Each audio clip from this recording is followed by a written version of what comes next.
a point that you had, connects to a point you had in a really interesting way.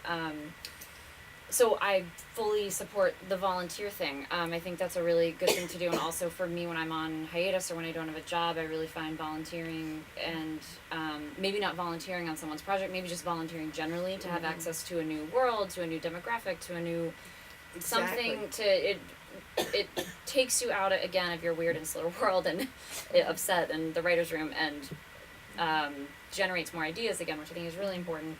It also connects you to interesting people that may be future collaborators. I got into production by volunteering for The Moth, and then they hired me as a producer and then or assistant producer, and then I was hired from there to be an assistant to a showrunner, which then led to my first writing job in TV. But for me, the really critical point in there, which is something you mentioned, is that very fine, delicate line that you must tread when you're at the turning point of volunteering to recognizing that your work and your skill set is worthy of payment and when and how to ask for payment.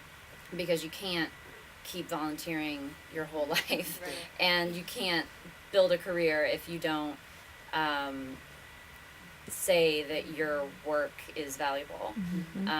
And that for me was really difficult, and I think I've seen that across the board, and I think that it's something maybe that, not to take too big of a leap, but that maybe plagues the Wellesley type student, the Wellesley alum specifically, because we're taught, like, value learning, dive in, be grateful for these opportunities, do all these things, and you do that, but then where, when do you, Yeah. when do you strike say that balance? grateful, but Right. I don't care. So that, and I don't have the answer for that necessarily, but I just wanted to acknowledge it as as an important intersection of those two pieces. Thank you. Yeah, very valuable. I want to talk a little bit about strategy. And Michelle, you, after graduating from USC, got into the writer's room of some great shows pretty quickly. What was your strategy? How did those opportunities come up? Did they evolve organically, or what was your strategy for getting to where you are? It was all kind of happenstance in a way. So one of my professors at USC gave me the great advice of, if I wanted to be a writer, then I need to get as close to a writer's room as possible after graduating. And if I could be a writer's assistant and be in the room taking notes, great. If I could be a showrunner's assistant and be in that person's office, fine. Just get as close to that bullseye as possible. That same teacher introduced me to one of the producers at Scandal. Just thinking that this person our writing sort of overlaps a little bit. We have similar interests, and my professor thought that this person might be a good mentor for me. And we met, and then we didn't really stay in touch for a while. He was busy, I was busy. I was working as an assistant to a non-writing television producer. And then a year later, he emailed me and said, we're looking for a writer's PA, would you be interested?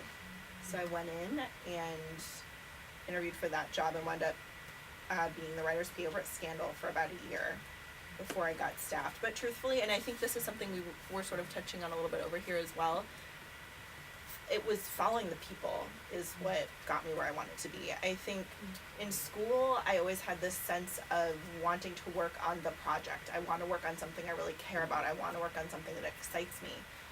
And while it's wonderful if you can do that, you're working with the people every day more than you are with the material in a weird way, because those are the people you're interacting with. Those are the people you're spending your lives with 14 plus hours a day.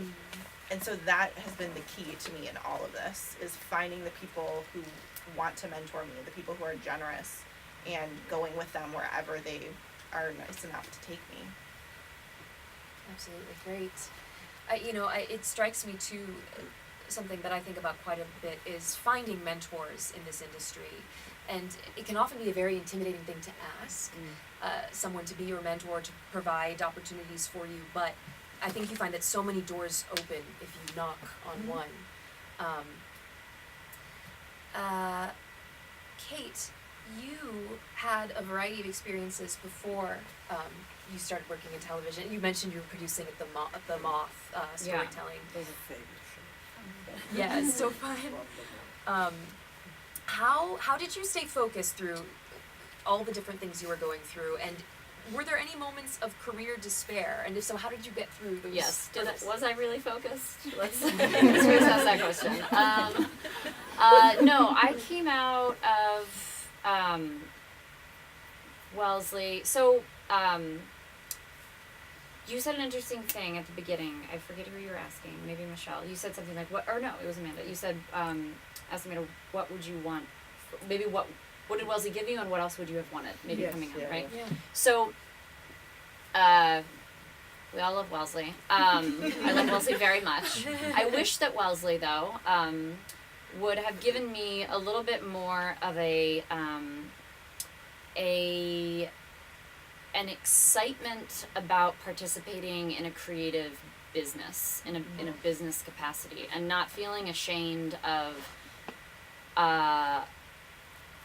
at some point taking pleasure in negotiating business relationships and solving practical business problems. That is something that it's part of why I like TV. It's like, it's fun to figure out your budget and then figure out how you have to adjust your story to tell the same story, maybe even tell it better because the budget has forced you to, or some location change has forced you to put it in this new place, and then you are giving your character a new problem. Like, all of those things, like, that can be so wonderful. And I think there's this great disconnect between how amazing that can be and that type of problem solving and the type of creative training we get at Wellesley, which I think is a very, like, pure art training, art for art's sake. And so I came out of Wellesley not knowing how to apply what I had learned to love to do in the real world. I felt very much at a loss in that sense. And I kind of, I assumed that I would have to have a primary career and that I would write on the side. And I was completely resigned to that coming right out of school, which to me, looking back, is just like so devastating. It's so sad. And I thought to myself, I'd just seen my dad kind of have a career that he was resigned to and have it totally blow up in our family's faces and cause a lot of issues. And so I and that, in a sense, was very lucky, because when I came out of Wellesley, though I was resigned to that, I was like, well, let's put that off for a few years. Let's carve out, before you have responsibilities to a family or to older parents or whatever, then, let's embrace these next few years where maybe you can just write and do that. So I got, I made it known to people that my genius plan was to not spend any money and therefore not earn any money. Which I would encourage you to make plans known, even if they sound so stupid.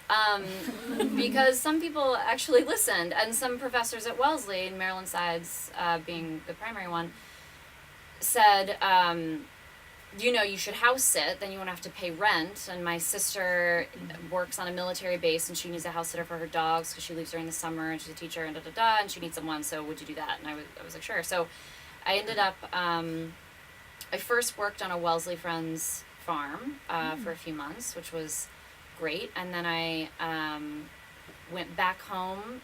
I had like 6 months back in Kentucky before I kind of started this house sitting thing. And I worked at a community center there, which was also great. Another very distinct world to go into, like the farm. Then I jumped over to the Azores off the coast of Portugal to house sit for Marilyn Side's sister, which was great. Very different worlds, very specific. Military base in Portugal is an interesting world. And then from there I proceeded to do this. Like I just kept, what happened? I don't know, like I really like just put the word out there. And then also through writing about it and then publishing the essays on very small blogs, but like other people's blogs, but I could still be like, this was accepted for publication. And I would proudly send out the link, and then other people would know that this was my weird little plan. And so then I kept, like, a nun from the church that I grew up in was like doing something in France, and I lived at their nunnery for a little bit and like did weird little things. So I bounced around and ended up I decided to take, oh my god, Lincoln, you're so cute. And so I ended up in I decided I had found I needed to get serious.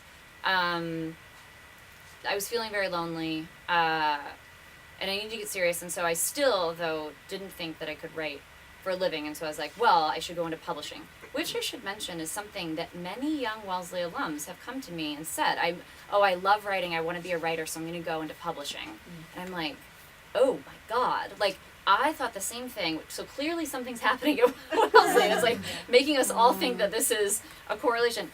But you're on the opposite side. It's the opposite of writing. It's not. I mean, I love publisher and I love editors and I need them so very much in my life. But it's just you have to turn off a number of writerly things in your brain to be very good at publishing and editing. So very misguidedly, I made it known then that I was, I wanted to work in publishing, and circled back to a Wellesley professor whose wife worked for Viking in London, Penguin Division, and they very generously hooked me up with an internship for a few months, so I was there and realized all the things I just said about publishing and was like, ugh, bummer, can't do this.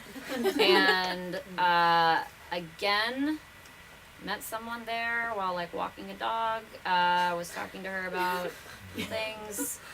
Actually, whatever. She sent me back, she sent me to New York to house sit again. So I kept following this trail and ended up in New York working in a cafe and met someone who put me in my first TV job. So completely, all I have to say is make your desires known. Make your intentions known, without being crazy, which I don't think I would. And I think too, what you said is so valuable about when you want to work creatively as a profession, you have to give yourself a permission to let yourself fully do it. Like for me as a working actor, I had a day job for the first few years of my career where I was like, why is all my attention on this when I